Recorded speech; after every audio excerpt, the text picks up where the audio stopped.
to news and/or social media entities.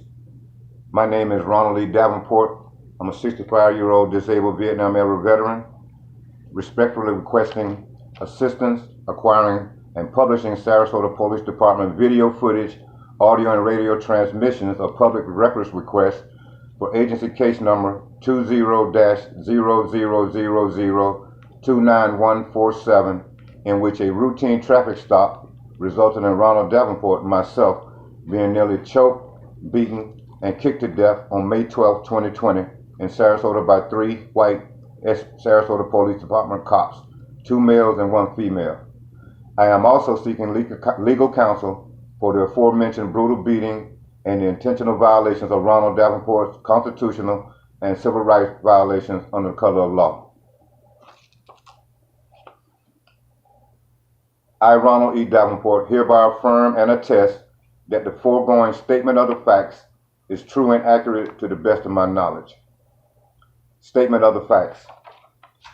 On May 10th, 2020, at approximately 8:30 p.m., SPD cops, Sarasota Police Department cops, stole in Dresden, came to my residence, 1403 25th Street, in a dark gray, unmarked SPD vehicle in which had a front bumper brace, shined their flashlights at me while I was in my car preparing to leave, then they drove off.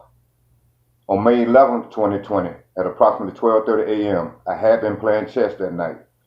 SPD cops stole in Dresden in the same dark gray, unmarked SPD vehicle, was parked on the railroad crossing facing east on Dr. Martin Luther King Jr. Way by my residence, again shined their flashlights at me as I went home.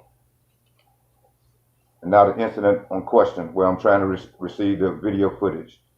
On May 12, 2020, at approximately 9:30 p.m., I was headed to WaWa gas station, Merle Street, to put air into my 2 slow leak tires.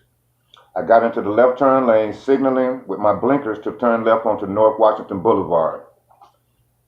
There were 2 cars in front of me. One turned to the right far lane, the other into the left lane closest to me. I went to the center lane. As I headed north, police light flashed behind me. I went into the right lane to pull over. Though I wanted to make it to a well-lit WaWa, the cops hit my rear bumper twice, then began pushing my car, Mercury Grand Marquis, as I guided it to the driveway entrance of a Hurt Rental, a construction company, where I was able to stop and shut off my engine. As the cops approached, I said with raised hands that my car's windows don't work, and I would need to open my door to speak to him.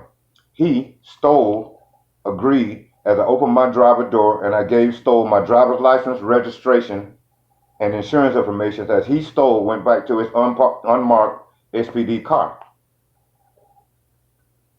While Stoll was in his SPD car, a white, short, blonde, female Sarasota Police Department cop arrived onto the scene in a white Sarasota Police Department blue and white City of Sarasota markings SUV truck. The other cop, Dresden, was now by my passenger door. As I sat in my car, door still open, Dresden began hitting my passenger window hard with his flashlight. He struck my window repeatedly. I feared glass being shattered in my face. I told him that if he wanted to look inside, that the doors were open and unlocked and don't break my glass. Dresden continued to hit the window. As I asked the female cop, unidentified at the time of this writing, to please tell your coworker to stop. She laughed, but did not assist me in the effort concerning my window being broken by Dresden. Page 2.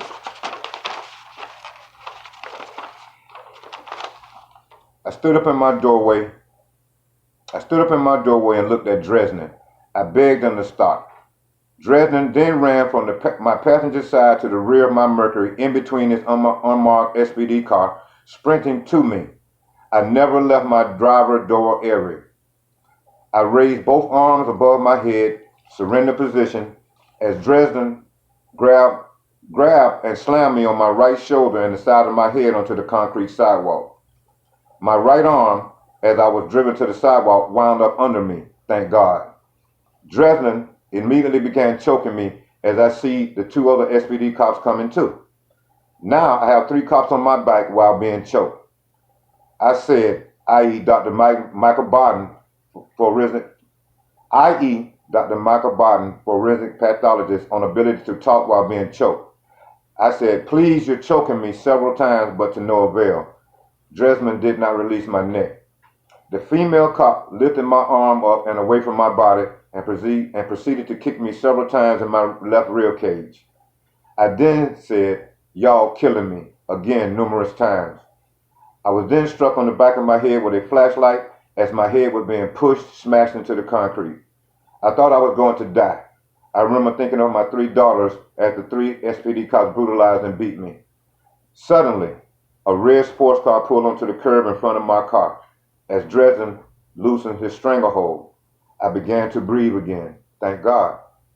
The driver of the red sports car, a black female, approached as the female SPD cop removed her hands off me and walked towards the black female as the 2 male cops, Stroll and Dresden, lift me from the pavement.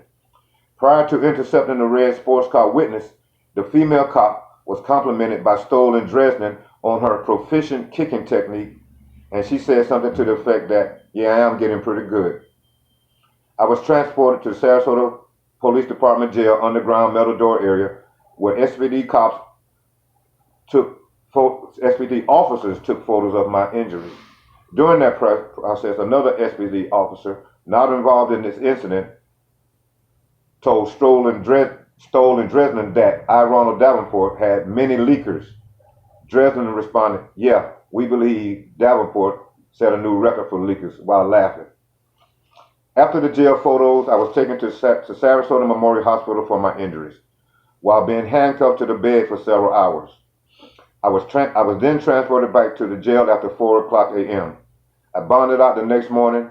SPD removed their dark gray unmarked police car shortly after I started fighting this case.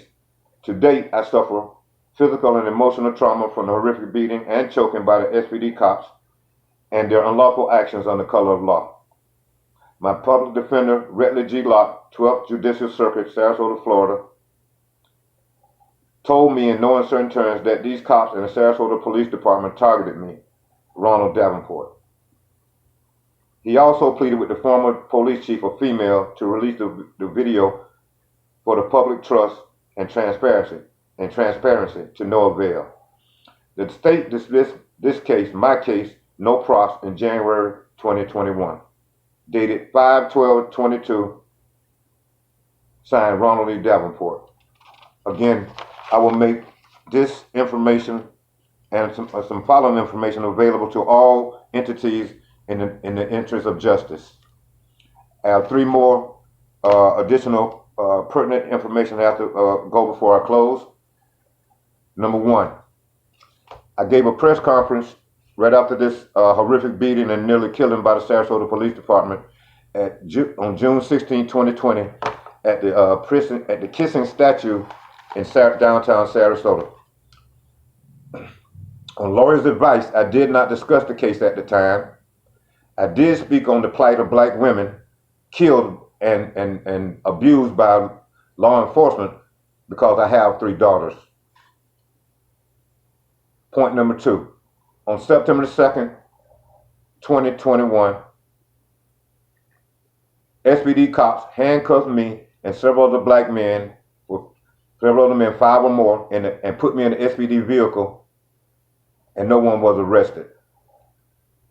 On September 11th, a white Sarasota Police Department cop followed me for 9 blocks, making several turns before it ended.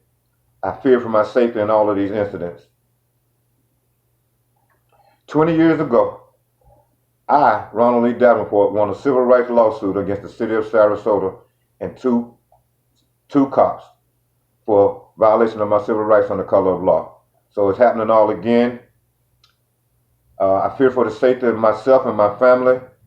When I drive, very recently, like as we speak, when I drive by the Sarasota Police Department cops, they look at me, they stare at me, and like they're everywhere. They even park by my residence.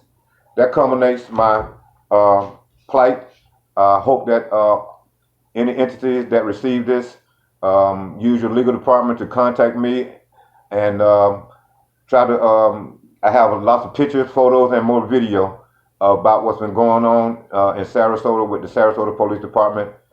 Please, I need your help. Again, I'm looking for legal counsel. Thank you for your help and your attention. Thank you.